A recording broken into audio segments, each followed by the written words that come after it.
నమస్తే, నా పేరు డాక్టర్ డివిఆర్ రెడ్డి. నేను మెడి9 హాస్పిటల్లో సీనియర్ కన్సల్టెంట్గా పనిచేస్తున్నాను. ఇక్కడ ముఖ్య ఉద్దేశం మెడి9 స్థాపించడానికి ముఖ్య ఉద్దేశం ఏమంటే 4 పిల్లర్స్ మాదిరిగా మా ట్రీట్మెంట్ హెల్ప్ఫుల్గా పేషెంట్లకు హెల్ప్ఫుల్గా ఉండాలనే ఉద్దేశంతో ఆల్ ఇంటిగ్రేటెడ్ మెడికల్ సిస్టమ్స్ అని అన్ని రకాల వైద్యాలు ఒకే ప్రాంగణంలో పేషెంట్లకు అందుబాటులో ఉంచాలనే ఉద్దేశంతో ఇది స్థాపించడం జరిగింది. ముఖ్యంగా మెడి9 అనే దాంట్లో ఎం తీసుకుంటే అది మెడిసిన్ అని అర్థం, ఈ తీసుకుంటే ఎక్సర్సైజ్, డి తీసుకుంటే డైట్, ఐ తీసుకుంటే ఇమ్యూనిటీ అంటే రోగనిరోధక పెంచడం మా ఉద్దేశం. ఈ విధంగా పేషెంట్కి ఏ విధమైన సమస్యలు లేకుండా అంటే కెమికల్స్ కానీ ఇలాంటి సైడ్ ఎఫెక్ట్స్ లేకుండా వైద్యం అందించి అందరికీ సంతోషాన్ని కలిగించాలన్నది మా ముఖ్య ఉద్దేశం. ఇప్పుడు మెడి9 గురించి తెలుసుకున్నాం. ఇప్పుడు ఈ మెడి9లో సయాటికాకు చికిత్స ఏ విధంగా ఉంటుంది, ఏమేమి మందులు యూజ్ చేస్తామనేది మనం మాట్లాడుకుందాం. సయాటికా అనేది ఒక పెల్విక్ గడ్డి నుంచి వచ్చే ఒక పెద్ద నరువు. ఈ నరువు వలన ఏమైనా డ్యామేజ్ జరిగితే వచ్చే ప్రాబ్లమే మనకు సయాటికా అంటారనమాట. సయాటికా పైన చాలా మందిలో గమనిస్తుంటాం, ముఖ్యంగా లేడీస్లో కావచ్చు, జెంట్స్లో కావచ్చు. ఎక్కువ సిట్టింగ్ పొజిషన్లో ఉండడం వలన మనం కూర్చొని ఎక్కువ కండరాలు ఒత్తిడి పడడం వల్ల మనకు పెయిన్ వస్తుంటుంది, రక్త ప్రసరణ లేకపోవడం వలన. సో సయాటికా పెయిన్ ఎందుకు వస్తుంది, దానికి ఏ విధమైన చర్యలు తీసుకోవాలి, ఏ విధంగా తగ్గుతుంది, దానికి మందులు అవసరమా లేదంటే సర్జరీ అవసరమా, ఇంకా లేకపోతే ఎక్సర్సైజ్లు అవసరమా ఏమైనా అనేది మనం మాట్లాడుకున్నాం. సయాటికా అనేది స్టార్టింగ్లో మనకు ఆ నరువు పైన ఒత్తిడి పడడం వల్ల వచ్చేది. అంటే అది వర్టిబ్రల్ కాలం నుంచి కావచ్చు, లేదా కూర్చొని ఉన్న కండరంల వల్ల ఒత్తిడి కావచ్చు. ఈ విధంగా మనకు సయాటికా నరువు డ్యామేజ్ కావడం వల్ల పెయిన్ వస్తుంటుంది. అది చాలా విపరీతంగా ఉంటుంది. ఆ పెయిన్ అనేది ఒక్కొక్కసారి భరించలేరు అన్నమాట. అలాంటప్పుడు పెయిన్ కిల్లర్స్ ఎక్కువ మటుకు వాడుతుంటారు. అలాంటి సమస్య ఉండేవాళ్ళు మెడి9 హాస్పిటల్కి వచ్చి మీరు మీ ప్రాబ్లం సాల్వ్ చేసుకోవచ్చు.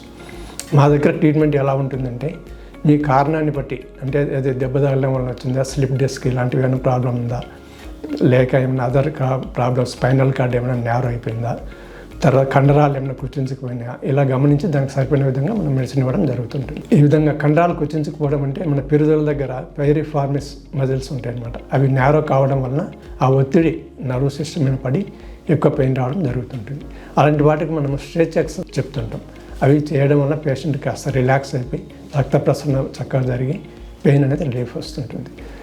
ఇంకా మన దగ్గర మెడి9 అని చెప్పుకున్నాం కదా, all integrated medical systems. So మనం హోమియో మందులు ఒకటే కాకుండా ఇంకా ఫిజియోథెరపీ లాంటివి థెరపీస్ యూజ్ చేసి పేషెంట్కి సత్వర నివారణ కలగడానికి మనం ప్రయత్నం చేస్తుంటాం.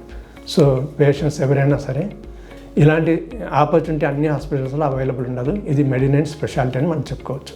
ఇంకా మన సయాటికా నర్వ్ అనేది చాలా పెద్ద నర్వ్. ఇది బాడీలో పిరుదల దగ్గర నుంచి పాదం వరకు వస్తుంటుంది. సో ఎక్కడెక్కడ నర్వ్ డ్యామేజ్ జరిగిందో అంతవరకు లిమిట్ అయి ఉంటుంది పెయిన్ అనేది.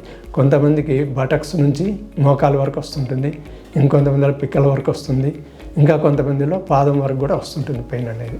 ఈ సయాటికా పెయిన్ అనేది చాలా హారిబుల్గా ఉంటుంది. దీనివల్ల మనకేమంటే ఏ విధంగా గుర్తించాలి సయాటికా పెయిన్ అంటే కొంతమందికి ఒక 1 వీక్ 10 డేస్లో తగ్గిపోతుంటుంది, ఇంకొంతమందికి ఎక్కువ టైం తీసుకుంటుంది. వాళ్ళ ఏజ్ వలన, వాళ్ళు చేసే పని వలన, ఇంకా ఆ నర్వ్ డ్యామేజ్ వలన, ఏమైనా ఇంజురీస్ వలన కూడా ఒకసారి చాలా ఎఫెక్ట్ చూపిస్తుంటుంది సయాటికా నర్వ్ పైన. ఏ పేషెంట్ అయినా సరే మెడి9కి వచ్చి కన్సల్ట్ అయ్యి వాళ్ళకి ఏ విధమైన ట్రీట్మెంట్ ఇవ్వాలో డాక్టర్ సలహా తీసుకుని ట్రీట్మెంట్ మొదలు పెట్టుకోవడం చాలా ఉత్తమం. మ్యాక్సిమం సర్జరీ అడ్వైజ్ చేసిన కేసులు కూడా మనం ఇక్కడ చేయడానికి వీలవుతుంటుంది. వెరీ రేర్ కేసెస్లో సర్జరీ అవసరం అవుతుంది.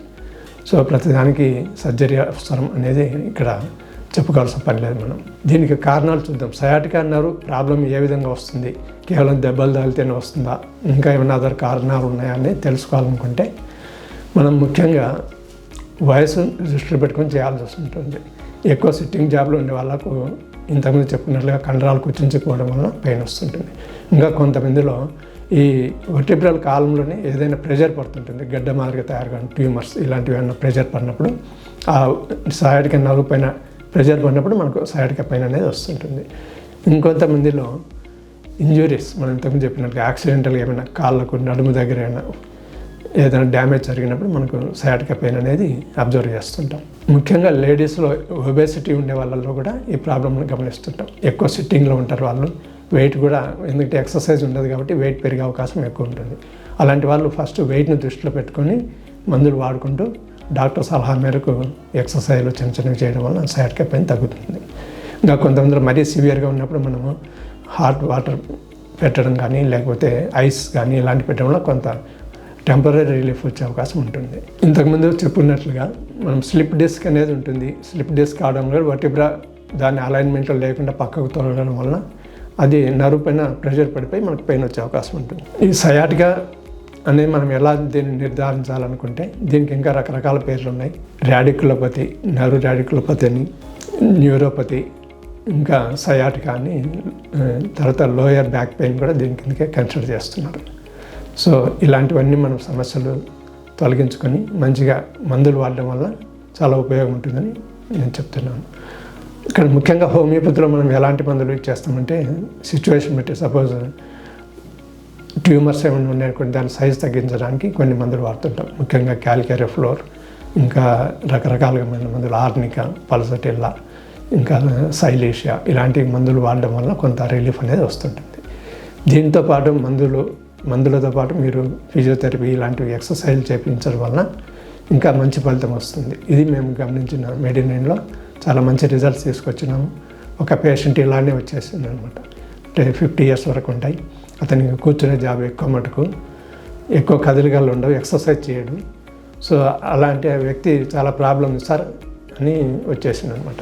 ఆ వ్యక్తికి మందులు వాడడం వల్ల ఒక 1 monthలో కొంత రిలీఫ్ వచ్చింది. మొత్తం ఒక 6 months పైన ట్రీట్మెంట్ తీసుకున్నాడు. చాలా హ్యాపీగా ఇప్పుడు మళ్ళీ వాకింగ్ మొదలుపెట్టి ఎక్సర్సైజ్ కంటిన్యూ చేస్తున్నాడు. సో ఇలాంటి కేసెస్ అబ్జర్వ్ చేయడం వల్ల డాక్టర్కు ముఖ్యంగా నమ్మకం కలుగుతుంది. ఆ నమ్మకం మీకు చెప్పడానికి ఉపయోగపడుతుంది. సో డాక్టర్కి అనుభవం లేనిది ఏం చేయలేడు.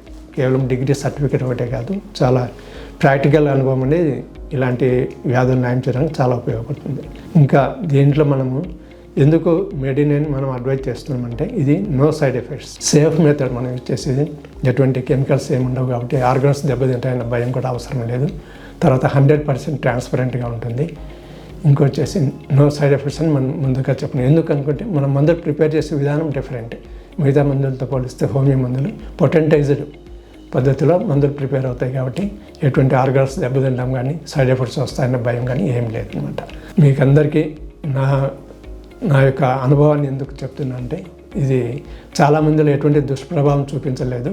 చాలా హ్యాపీగా వాళ్ళ లైఫ్ లీడ్ చేయడానికి, ఫర్దర్గా ఏ ప్రాబ్లమ్స్ రాకుండా మనం ఇమ్యూనిటీ డెవలప్ చేస్తున్నాం కాబట్టి వాళ్ళకు వేరే రోగాలు వస్తాయన్న భయం కూడా ఉండదు. దీంతో పేషెంట్స్ అందరూ చాలా హ్యాపీగా ఉంటున్నారు. Okay, thank you.